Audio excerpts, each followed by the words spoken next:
കർത്താവായ യേശുക്രിസ്തുവിൻ്റെ ധന്യനാമത്തിൽ നിങ്ങൾക്ക് ഓരോരുത്തർക്കും എൻ്റെ എളിയ സ്നേഹവന്ദനം. നാം നിരന്തരമായി വചനം കേട്ടുകൊണ്ടിരിക്കുന്നു.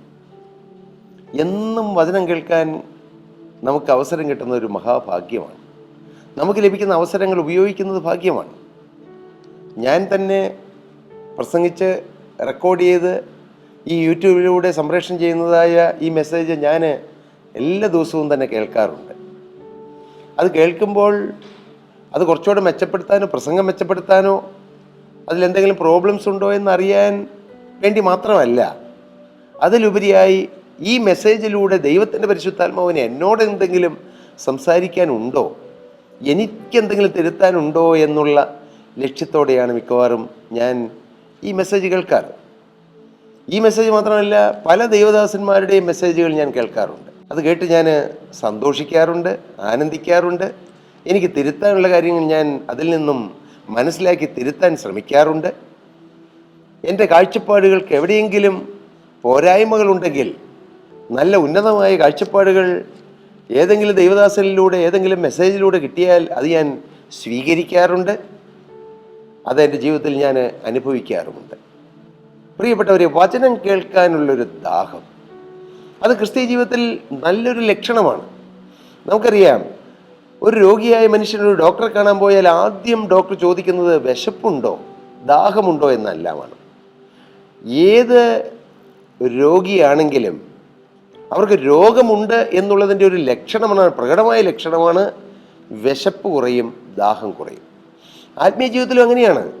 നമുക്ക് വചനം കേൾക്കാൻ ദാഹമില്ലെങ്കിൽ, വചനം കേൾക്കാൻ ഒരു വിശപ്പില്ലെങ്കിൽ, എവിടെയോ ആത്മീയ ജീവിതത്തിൽ ഒരു പോരായ്മ, ഒരു പ്രോബ്ലം ഉണ്ടെന്ന് നമുക്ക് മനസ്സിലാക്കേണ്ടതുണ്ട്.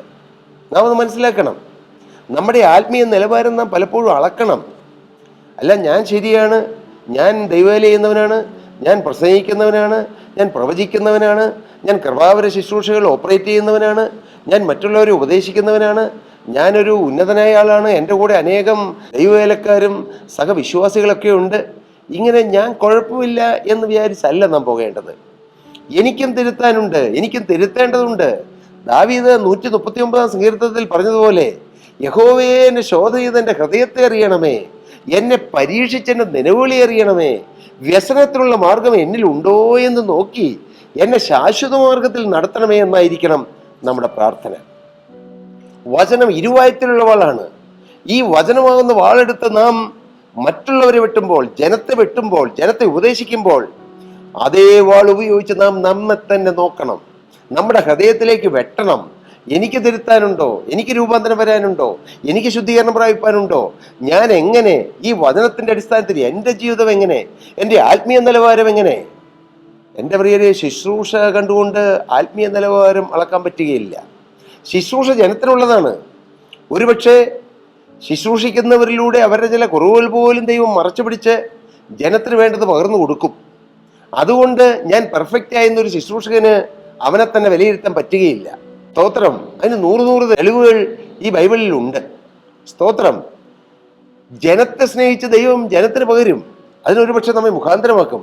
പക്ഷെ ഞാനെന്ന് പറയുന്ന മനുഷ്യൻ, ഞാൻ എന്നെ തന്നെ ശോധന ചെയ്യണം. ഞാൻ കർത്താവുമായിട്ടുള്ള എൻ്റെ ബന്ധം എങ്ങനെ, പരിശുദ്ധാത്മാവുമായിട്ടുള്ള എൻ്റെ അടുപ്പം എങ്ങനെ, ദൈവവചനത്തോടുള്ള ദാഹം എങ്ങനെ, എൻ്റെ ജീവിതത്തിൽ ശുദ്ധീകരണം പ്രാപിക്കാനുള്ള കൊതി എന്ത്, എൻ്റെ ജീവിതത്തിൽ പിശാചവകാശം പറയുന്ന എന്തെങ്കിലുമൊക്കെ ഉണ്ടോ, എനിക്ക് ദ്രവ്യാഗ്രഹമുണ്ടോ, ലോകത്തിൽ വലിയവനാണെന്നുള്ള ആഗ്രഹമുണ്ടോ.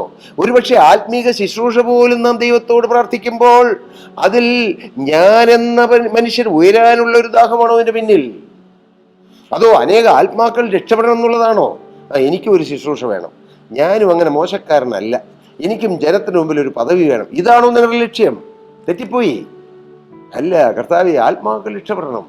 ഞാനൊരു കൃപാവരത്തിന് വേണ്ടി പ്രാർത്ഥിക്കുമ്പോൾ പോലും എനിക്ക് കൃപാവരം ഉള്ളവനാണെന്ന് മറ്റുള്ളവരുടെ മുമ്പിൽ കാണിക്കാനല്ല. എല്ലാം പോയി. അതുകൊണ്ടാണ് പണ്ട് ദൈവത്തിന്റെ അപ്പോസ്തലൻ പറഞ്ഞത്, എന്താ പറഞ്ഞത്? ശീമോൻ എന്ന ആഭിചാരകൻ പറഞ്ഞു, ദൈവദാസന്മാര്, ദൈവത്തിന്റെ അപ്പോസ്തലന്മാര് കൈവച്ചപ്പോൾ പരിശുദ്ധാത്മാവ് പകർന്നു. ആ കൃപാവരം എനിക്കും തരണം, ഞാൻ പൈസ തരാം. അപ്പോൾ അപ്പോസ്തലൻ എന്താണ് പറഞ്ഞത്? നീ കൈപ്പുള്ള വകയിലും അനീതിയുടെ ബന്ധനത്തിൽ അകപ്പെട്ടിരിക്കുന്നു ഞാൻ കാണുന്നു. ദൈവത്തിന്റെ ദാനം പണം കൊണ്ട് വാങ്ങിക്കാമെന്ന് നീ വിചാരിച്ചു. അത് തെറ്റാണ്, പാപമാണ്. നമ്മുടെ സ്വാധീനം കൊണ്ടോ പണം കൊണ്ടോ ഒന്നും അല്ല ദൈവിക ശുശ്രൂഷ നമുക്ക് പകർന്നു കിട്ടേണ്ടത്. കർത്താവിന് സ്തോത്രം. അതൊന്ന് ദൈവത്തിൻ്റെ പദ്ധതിയായിരിക്കണം, രണ്ട് നമ്മുടെ പ്രാർത്ഥനയായിരിക്കണം, മൂന്ന് നമ്മുടെ ലക്ഷ്യം ശുദ്ധമായിരിക്കണം. കർത്താവേ, ഞാനൊരാളോട് ദൂത് പറയുമ്പോൾ, ഞാനൊരു പ്രസംഗം പറയുമ്പോൾ, ഞാനൊരു സാക്ഷ്യം പറയുമ്പോൾ, ഞാൻ വർഷിപ്പ് ചെയ്യുമ്പോൾ എന്നെ തന്നെ കാണിക്കാനല്ല, എൻ്റെ ജനം യേശുവിനെ കാണണം, ജനം യേശുവിലേക്ക് വരണം, ജനം ക്രൂശിൽ രക്ഷ അനുഭവിക്കണം, ജനം യേശുവിൻ്റെ രക്തത്താലുള്ള കഴുകൽ പ്രാപിക്കണം, ജനം ആഴത്തിൽ ശുദ്ധീകരണം പ്രാപിക്കണം, ഒടുവിൽ എല്ലാത്തിലുപരി ജനം അനുഗ്രഹിക്കപ്പെടണം, അതിലും വലുതായി ജനം ദൈവരാജ്യത്തിലെത്തണം, നിത്യജീവൻ്റെ ഓഹരിക്കാരായി തീരണം. ഇതായിരിക്കണം നമ്മുടെ ലക്ഷ്യം. ഞാൻ സാഹചര്യവശാൽ കർത്താവിൻ്റെ പരിശുദ്ധാത്മാവ് തന്നിട്ട് ഞാൻ പറഞ്ഞതാണ്, ഞാൻ ഇങ്ങനെയൊന്നും ബുദ്ധിയിൽ ചിന്തിച്ചതല്ല. കർത്താവിന് സ്തോത്രം. നാം എന്താണ് ചിന്തിച്ചു വന്നത്? ദാവീദിൻ്റെ ഒരു വലിയ സങ്കടകരമായ അനുഭവം, ദാവീദിനെല്ലാം നഷ്ടപ്പെട്ട ഒരു അനുഭവം. സിക്ലാഗിൽ വെച്ച് ദാവീദിനെല്ലാം നഷ്ടപ്പെട്ടു. എല്ലാം നഷ്ടപ്പെട്ടു എന്ന് മാത്രമല്ല, കൂടെയുള്ളവരും ദാവീദിനെതിരായി. എന്നാൽ ദാവീദ് ഒറ്റയ്ക്ക് നിന്നപ്പോൾ ദാവീദ് തൻ്റെ ദൈവമായ യഹോവയിൽ ധൈര്യപ്പെട്ടു. മാത്രവുമല്ല, നാം വായിക്കുമ്പോൾ കാണുന്നത്, ശമൂവേൽ പ്രവാചകന്റെ 1-ാമത്തെ പുസ്തകം 30-ാം അധ്യായം 8-ാമത്തെ വാക്യം വായിക്കുമ്പോൾ, അപ്പോൾ ദാവീദ് യഹോവയോട്, ഞാൻ ഈ സംഘത്തെ പിന്തുടരണമോ, അവരെ എത്തിപ്പിടിക്കുമോ എന്ന് ചോദിച്ചു. അമാലേക്യരാണ് മുഴുവൻ കവർന്നുകൊണ്ട് പോയത്. തൻ്റെ ഭാര്യമാരെയും കുഞ്ഞുങ്ങളെയും ദാസീദാസന്മാരെയും ആട് കഴുത ഒട്ടകം മുതലായ സമ്പത്തും മുഴുവൻ അവർ അപഹരിച്ചു കൊണ്ടുപോയി എന്ന് മാത്രമല്ല, താൻ താമസിച്ചിരുന്ന ഗ്രാമം മുഴുവൻ തീയിട്ട് ചുട്ടുകളഞ്ഞു. ഇപ്പോൾ തൻ്റെ കൂടെ ഉണ്ടായിരുന്നവരും എതിരാണ്. ദാവീദിനെ ആശ്രയിക്കാൻ മറ്റാരുമില്ല. ദാവീദ് ജീവനുള്ള ദൈവത്തിൻ്റെ സന്നിധിയിലേക്ക് കടന്നു ചെന്നു, പ്രാർത്ഥനയിലൂടെ ദൈവസന്നിധിയിലേക്ക് കടന്നു ചെന്നു. അതേ പ്രിയരെ, നിങ്ങളുടെ ജീവിതത്തിൽ പ്രശ്നങ്ങൾ വരുമ്പോൾ നിങ്ങൾ പ്രാർത്ഥനയിലൂടെ ദൈവത്തോട് ബന്ധപ്പെടണം, യേശുവിനോട് ഹൃദയം പകരണം. എൻ്റെ ഞാൻ ഈ സിറ്റുവേഷനിൽ എന്ത് ചെയ്യും? ഞാൻ എങ്ങനെ മുന്നോട്ട് പോകും? സഹായിക്കാൻ കഴിയാത്ത മനുഷ്യപുത്രരിലേക്ക് നിങ്ങൾ ഓടരുത്, നിങ്ങൾ നോക്കരുത്, മനുഷ്യരിൽ ആശ്രയിക്കരുത്. ജീവനുള്ള ദൈവത്തിൽ മുട്ടുമടക്കി പ്രാർത്ഥിക്കുക, കർത്താവേ, ഞാൻ എന്ത് ചെയ്യും? വലിയ പ്രതിസന്ധിയാണ്, വലിയ പ്രശ്നമാണ്, വലിയ സ്ട്രഗിളാണ്. എല്ലാവരും എന്നെ ഒറ്റപ്പെട്ടു പോയവരാരെങ്കിലും ഉണ്ടോ? ഭാര്യ ഒറ്റപ്പെടുത്തിയവര്, മക്കൾ ഒറ്റപ്പെടുത്തിയവര്, ഭർത്താവ് ഒറ്റപ്പെടുത്തിയവര്, എന്തിന് കൂട്ടായ്മക്കാരായാലും ഒറ്റപ്പെടുത്തപ്പെട്ടവർ. ഒരേ സഭയാണ്, ഒരേ കൂട്ടായ്മയാണ്, ഒരേ ആരാധനയിൽ പങ്കെടുക്കുന്നവരാണ്. പക്ഷേ ചിലരെല്ലാം ഒറ്റപ്പെടുത്തുന്നു. കർത്താവിന് സ്തോത്രം. അങ്ങനെയുള്ള അനുഭവത്തിലൂടെ പോകുന്നവരാണോ നിങ്ങൾ? നിങ്ങൾ തളരണ്ട പ്രിയരേ, വഴിയുണ്ട്. നിങ്ങൾ എന്തിനു തളരണം? എല്ലാ പ്രശ്നങ്ങൾക്കും പരിഹാരം എൻ്റെ കർത്താവിൻ്റെ സന്നിധിയിലുണ്ട്. നിങ്ങൾ തളരണ്ട. നിങ്ങളുടെ പ്രശ്നം എന്തുമാകട്ടെ. ഞാൻ പലപ്പോഴും എന്നെ ശ്രദ്ധിക്കുന്ന ദൈവങ്ങളോട് പറയാറുണ്ട്, നിങ്ങളുടെ പ്രശ്നം മുഴുവൻ നിങ്ങളൊരു വൈറ്റ് പേപ്പറിൽ എഴുതണം. 1, 2, 3 അക്കമിട്ട് നിങ്ങളുടെ ചെറുതും വലുതുമായ എല്ലാ പ്രശ്നങ്ങളും, അത് നിങ്ങൾക്കും ആകാം, നിങ്ങളൊന്ന് എഴുതണം. മെനക്കെട്ടിരുന്നങ്ങ് എഴുതണം. എന്നിട്ട് ഒരു അണ്ടർലൈൻ ചെയ്യണം. എന്നിട്ട് അതിൻ്റെ അവസാനം എഴുതി വയ്ക്കണം, മുകളിൽ പറഞ്ഞ സകല പ്രശ്നങ്ങൾക്ക് പരിഹാരം എൻ്റെ യേശുവിൻ്റെ സന്നിധിയിലുണ്ട്, ഞാനത് വിശ്വസിക്കുന്നു. എൻ്റെ പ്രിയരെ, കാണാം, അധികം നാൾ കഴിയുന്നതിന് മുമ്പ് നിങ്ങളുടെ ഓരോ പ്രശ്നങ്ങളും നിങ്ങൾ ടിക്കിട്ട് പോകാം. കർത്താവ് സാധിപ്പിച്ചത്.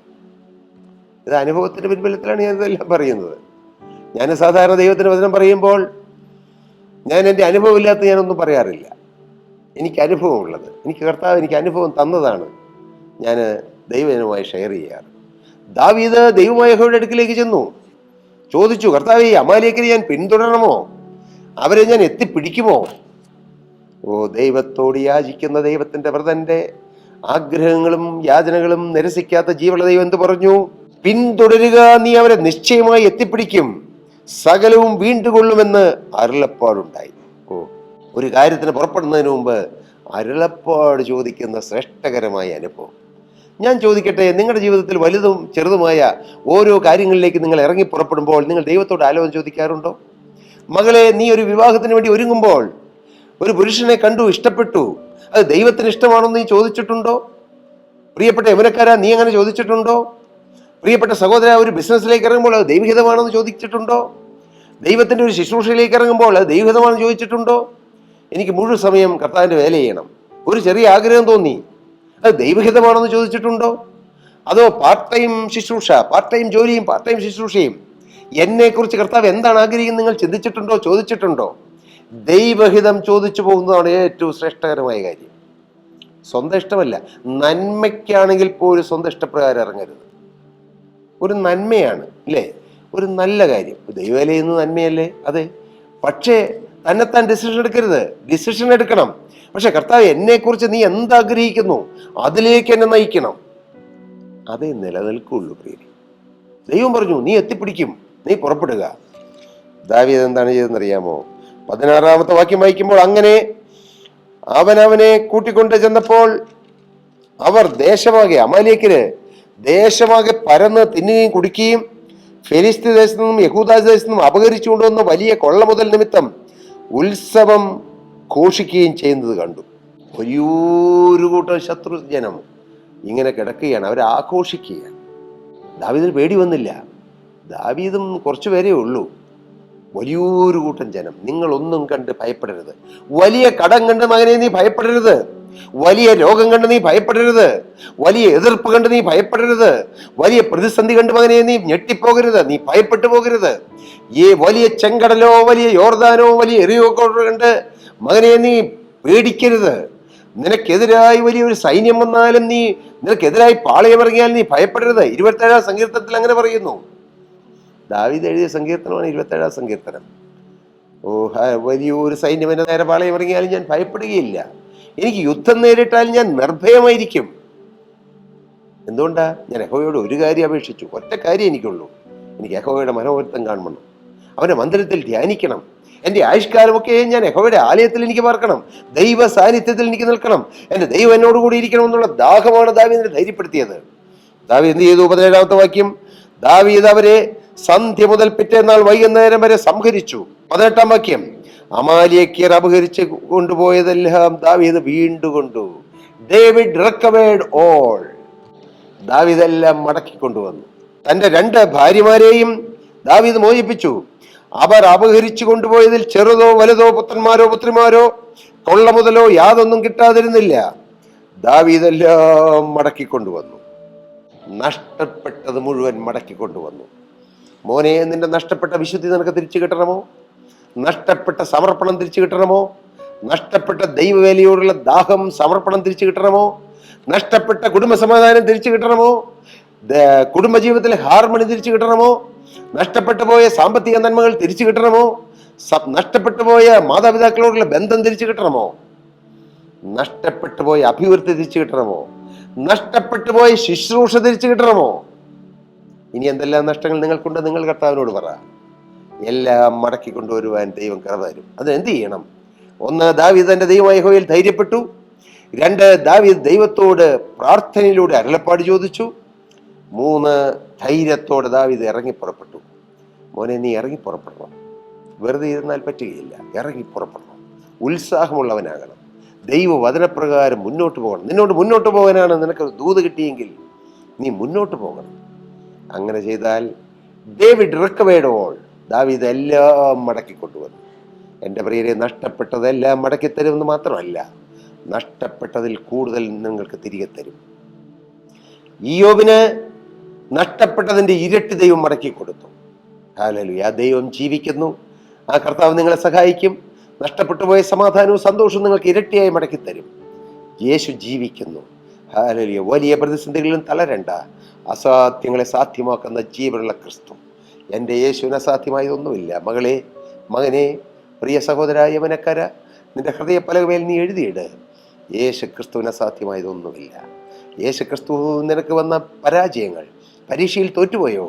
നിനക്ക് വിജയം കൊണ്ടുത്തരാൻ യേശുവിന് കഴിയും. Hallelujah, hallelujah, hallelujah. ഞാനിപ്പോൾ ഈ പ്രാർത്ഥിച്ചുകൊണ്ടിരിക്കുമ്പോൾ, സംസാരിച്ചുകൊണ്ടിരിക്കുമ്പോൾ, ഇന്ന് ഈ വാക്കുകളെ കേട്ടുകൊണ്ടിരിക്കുന്ന ചിലർക്കെല്ലാം കർത്താവ് വ്യക്തിപരമായ ചില ദൂതുകൾ കൈമാറുകയാണ്. മകനെ, നീ പരീക്ഷയിൽ തോറ്റുപോയെങ്കിലും നിനക്ക് ഉന്നത വിജയം തരും. മകനെ, നിനക്ക് കടബാധ്യത വന്നുവെങ്കിലും നിന്റെ കടം മുഴുവൻ മാറി നീ അനേകരെ സഹായിക്കുന്നവനായിത്തീരും. മകനെ, നിനക്ക് ശുശ്രൂഷ നഷ്ടപ്പെട്ടെങ്കിൽ, മകളെ, നിന്റെ ശുശ്രൂഷ നഷ്ടപ്പെട്ടെങ്കിൽ നിനക്ക് വലിയ ശുശ്രൂഷ കർത്താവ് മടക്കിത്തരും. Hallelujah, hallelujah. ജീവനുള്ള ദൈവത്തിന്റെ പരിശുദ്ധാത്മാവ് നിങ്ങൾക്ക് നഷ്ടപ്പെട്ടതെല്ലാം മടക്കി തരട്ടെ. പരിശുദ്ധാത്മാവിന്റെ കൃപ നമ്മുടെ മധ്യത്തിൽ വ്യാപരിക്കട്ടെ. Hallelujah, hallelujah. നിങ്ങളെ കർത്താവ് അനുഗ്രഹിക്കട്ടെ എന്ന് പ്രാർത്ഥിച്ചുകൊണ്ടും അനുഗ്രഹിച്ചുകൊണ്ടും ഞാൻ എൻ്റെ വാക്കുകളെ നിർത്തുന്നു. ദൈവനാമം മഹത്വപ്പെടട്ടെ. പ്രിയ സഹോദരി സഹോദരങ്ങളെ, നിങ്ങൾക്ക് പ്രാർത്ഥനാ വിഷയങ്ങളുണ്ടോ? നിങ്ങൾ തീർച്ചയായും യേശുവിനോട് പ്രാർത്ഥിക്കണം. നിങ്ങൾ ഒന്നാമത് യേശുവിനോട് പ്രാർത്ഥിക്കണം. അല്ല, നിങ്ങൾക്ക് ഏതെങ്കിലും പ്രാർത്ഥനാ സഹായങ്ങൾ ആവശ്യമെങ്കിൽ മാത്രം ഞങ്ങളെ വിളിക്കുക. ഞങ്ങൾ നിങ്ങൾക്ക് വേണ്ടി പ്രാർത്ഥിക്കാം. കർത്താവ് നമ്മുടെ പ്രാർത്ഥന കേൾക്കും. വിശ്വസിക്കാം. ദൈവം നിങ്ങളെ നിശ്ചയമായും അനുഗ്രഹിക്കും. ദൈവനാമം മഹത്വപ്പെടട്ടെ. സ്തോത്രം.